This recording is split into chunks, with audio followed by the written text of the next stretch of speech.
Good day, learners! How are you today? I hope you're doing fine. Anyway, I am Teacher Mary Jane, your Empowerment Technology teacher.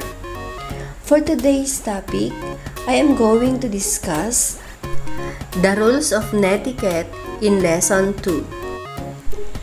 The Internet truly is a powerful tool.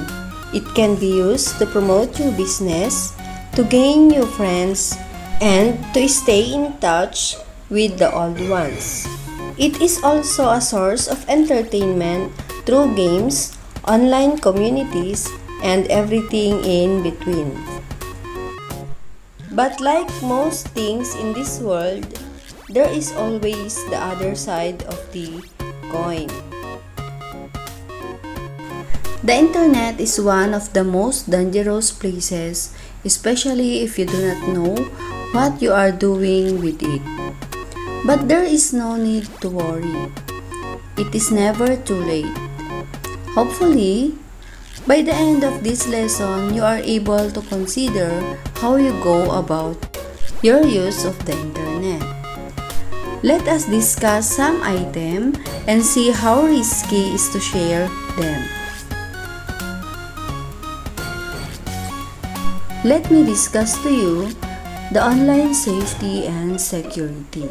Here are some information with risk. First is your first name. There is a risk in sharing your first name. There are chances that a hacker may already know plenty of stuff about you even if you only give out your first name.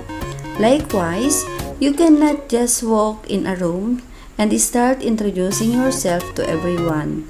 You do not know whom you can come across with. How about your middle name? In sharing your middle name alone is probably not the most risky of this shared information, but sharing your full name would be. And your last name?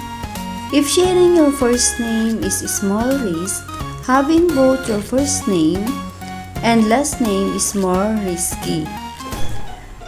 You will be vulnerable to being searched for using search engines, which include image search. Matching a name with a face is a modus to several cybercrime like identity theft.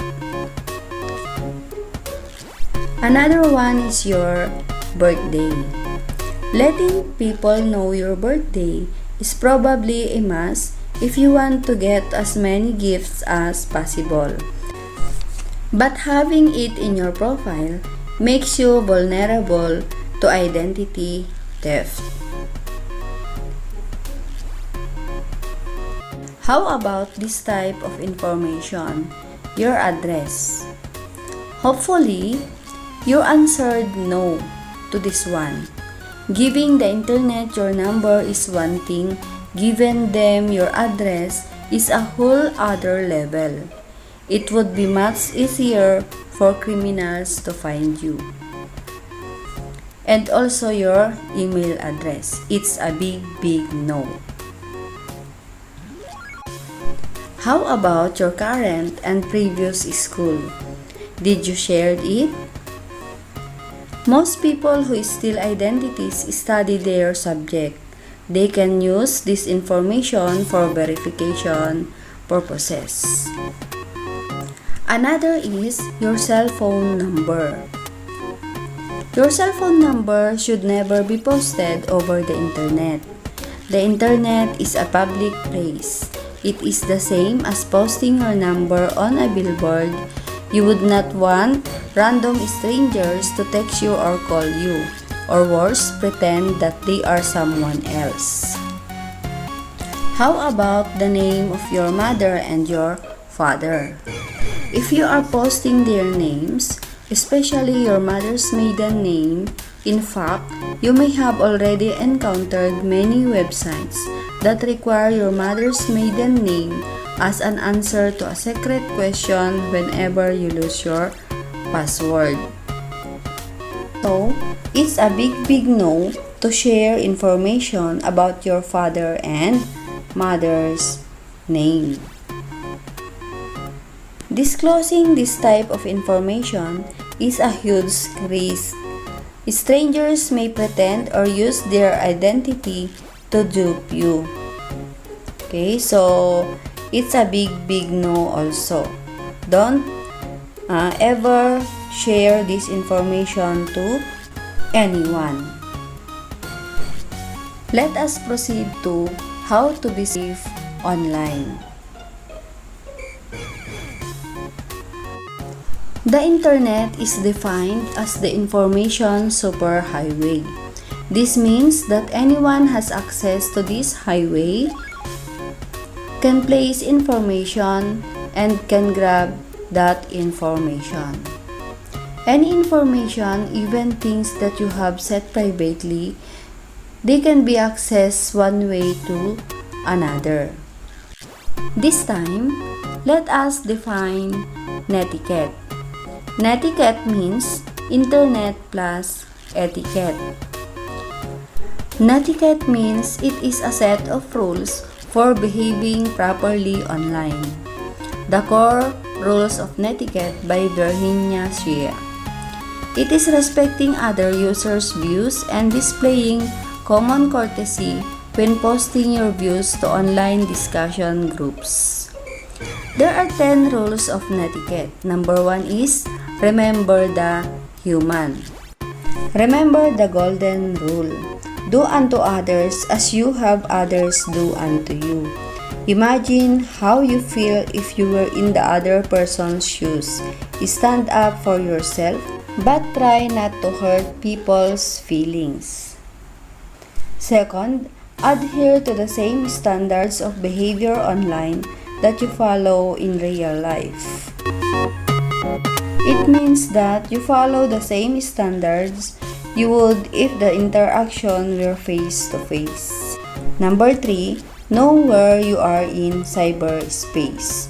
Remember, the internet is defined as the information superhighway. This means that anyone has access to this highway. 4. Respect other people's time and bandwidth. 5. Make yourself look good online. 6. Share expert knowledge. 7. Help keep flame wars under control. 8. Respect other people's privacy. 9. Don't abuse your power. And 10. Be forgiving of other people's mistakes. Let us proceed to online threats or internet threats. Here are some of the threats you should be aware of when using the internet. First is malware. Malware stands for malicious software. It is an umbrella term used to refer a variety of forms of harmful or intrusive software. Here are the types of malware. First, virus. Virus is a malicious program designed to replicate itself and transfer from one computer to another. B. Worm. Worms may delete files, others interrupt the network functions, and others send junk mails from infected computers. Example, I love you, worm. Next is Trojan. It is a malicious program that disguises as a useful program, but once downloaded or installed, it leaves your PC unprotected and allows hackers to get your information. Next one is spyware, a program that runs in the background without you knowing it, thus called spy. It has the ability to monitor what you are currently doing and typing through keylogging. Keyloggers used to record the keystroke done by the users. This is done to steal their password or any other sensitive information. It can record your email, message, or any other information you type using your keyboard. Next type of malware is adware. It is a program designed to send you advertisements mostly as pop-ups. Next is spam. Unwanted email mostly from advertisers. It can be used to send malware. And next is phishing. It is an attempt to acquire information by pretending to be a trustworthy entity. And next is farming, a more complicated way of phishing. Everyone's own information is important. We must keep this on to ourselves, and if ever shared by others, we must learn to keep it. Respect begets respect. It is also applied in technology setting, not just in real life setting.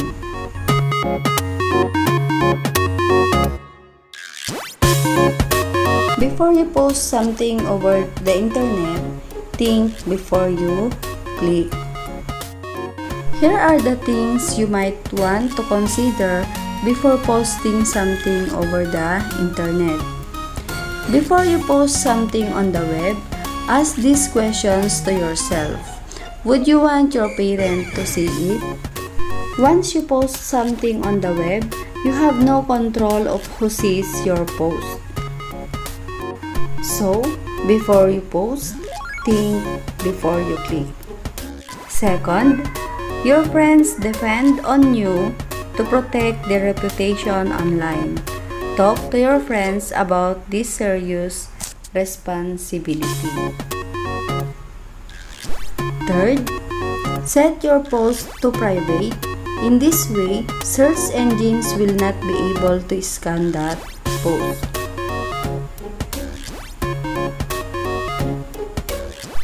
Four, avoid using names. Names are easy for search engines to scan. And 5, if you feel that post can affect you or others' reputation, ask the one who posted it to pull down or report it as inappropriate. I hope you learned something today. God bless and enjoy learning.